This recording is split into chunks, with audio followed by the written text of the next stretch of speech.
Well, hello everyone.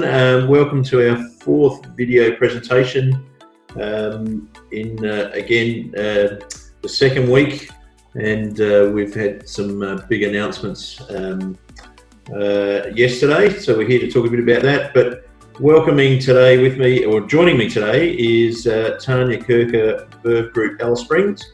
Welcome, Tanya. Thank you for joining us. Thank you, Mark. Thank you for having me. And yeah, it's great to be part of the Verve story and help bringing to all our customers, our clients, and the community at large, the ever-changing world of the stimulus packages and all the government announcements. So, as Mark said, Alice Springs, Central Australia, Northern Territory, our borders are totally locked down. You need to literally, I think Mr. Gunner's even decided that if you get here after midnight on Friday, you'll be paying your own paying your own accommodation in the compulsory lockdown. So it's getting very strict. Town's still, trying business as usual. We've got a fantastic website, Facebook page set up for takeaway. A lot of our small businesses that have had to resort to different ways of earning their revenue. It's been fantastic. The small communities coming together, so yeah, it's been good. But yes, as Mark says, as you did say, Mark, there's a latest updated package coming from the federal government, known as the JobKeeper Payment, different to the Seeker Payment. So they could have got a better name, I'm sure. But anyway, so Mark, yes, if you'd like to just give us a bit of an overview of what this means for both employers and employees, known as the JobKeeper Payment. Yes, thanks, Tanya. Yes, you're right. I think they could have come up with a better name, JobKeeper and Job Seeker.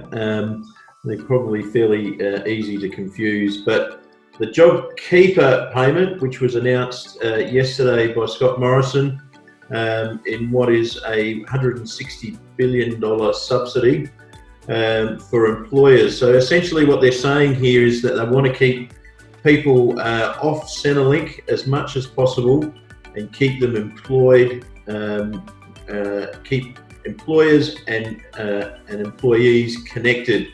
And that was the term that Josh Frydenberg, the Australian Federal Treasurer, used yesterday in the announcement. So essentially, yes, we're trying to keep people on the books, as they call it, and the federal government is going to give employers $1,500 a fortnight to keep their employees on the books. So it's a big subsidy of Australian wages, and yeah, it's a pretty big cost to the Australian government as well.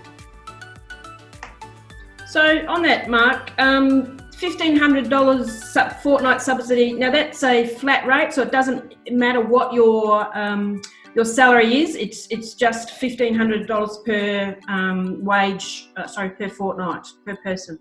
Yes, that's right, Tanya. But I guess the first thing is, the employers need to determine whether they're eligible, and so any employer that has a turnover of less than $1 billion, which in Verve Group land, I think that pretty much covers everyone. But if they've lost 30% or more of their revenue, then they're eligible for this JobKeeper payment. And we'll talk a little bit at the end what employers need to do for the moment. But to get to your question, Tanya, yes, it's a flat rate. Every employee is to receive, if they're an employee of an eligible employer, then the government will pay the employer $1,500, and that doesn't matter whether the employee is full-time, part-time, a casual employee. The only restriction is in casuals. They need to have been with the employer for 12 months or more. And so it doesn't matter what they were earning before, it's a flat rate of $1,500 per employee.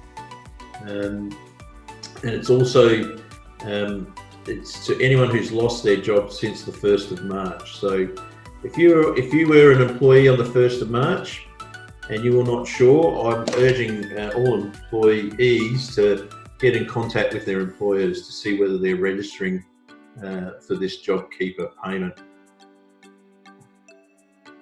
So in terms of that, if the employer should contact their employer, they're registered, what should happen if the employee currently has registered also for the JobSeeker program, given that they had been stood down? How does that work? Yes, so according to Josh Freiberg yesterday at the announcement at Parliament House, they said that yes, if you were an employee on the 1st of March, you were stood down and then you went to Centrelink and you applied for the JobSeeker allowance, then you can transfer, provided that you're, you can transfer to the JobKeeper payment, provided that your employer is eligible for the program. Okay. I guess the other thing I should talk about is that a lot of people have been asking, what if I was earning less than $1,500 a fortnight? Well, you are going to get a bonus because it is $1,500. So if you were typically on $1,000 a fortnight, then your employer will pay you the $1,500 and then get the $1,500 back from the federal government. Likewise, if you've got employees that are on more than $1,500 per fortnight, you still get paid your normal wage. So, for example, you might be on $3,000 a fortnight. You still get your wage of $3,000 from your employer, and the $1,500 goes from the government to the employer. So the employers are getting a $1,500 subsidy for every employee, no matter how much they earn.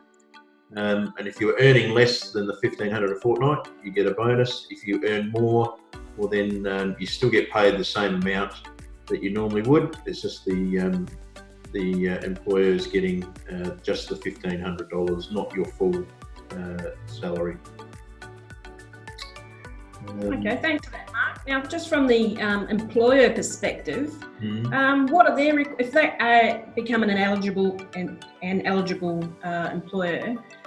What happens now? Do they have to put the employee back on the books as such, back on the payroll? How does that work?